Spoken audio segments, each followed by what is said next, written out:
আমরা সকলের উপস্থিতিতে আমরা এসপি অফিস ঘিরে রাখবো না।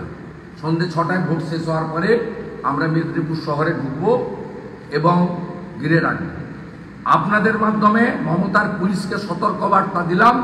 ভারতীয় জনতা পার্টির কর্মীদের বলবো, মাথা উঁচু করে শক্ত থেকে ভোর 5টা থেকে বুথে ঢুকুন।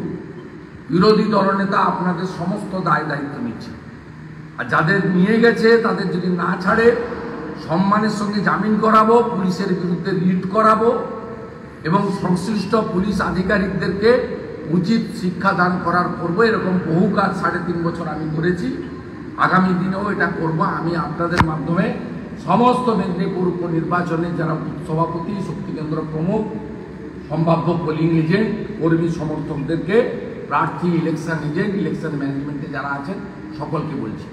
আর আবেদন করছি পূর্ব মেদিনীপুর জেলা, পাঁশকুড়া সহ পার্শ্ববর্তী এলাকা, ঘাটাল, দাসপুর, ডেবরা, পিংলা, সবং, মেদিনীপুর, তাঁতর সবাই এসে সকালবেলা থেকে পার্টি অফিসগুলোতে জড়ো হন। খড়গপুরে, ডেবরাতে এবং চন্দ্রকোনা রোডে এবং ঝাড়গ্রামে তুফান মাহাতোর নেতৃত্বে, ওখানে বিমান মাহাতোদের নেতৃত্বে, ভীমপুরেও আমাদের বড় জমায়েতের কথা বলা হয়েছে।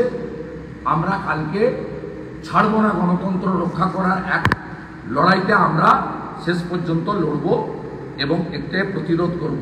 আর কাল সন্ধ্যা 6টার পরে ভিকিমানের ওই অফিস আমরা সব নেতারা গিয়ে ঘিরব, ও দেখি কি করতে পারে। কত বড় মাতব্য রয়েছে ভাইপোর, আমরা দেখতে চাই এই টেন্টেড নিকৃষ্ট মানের পুলিশ অফিসার।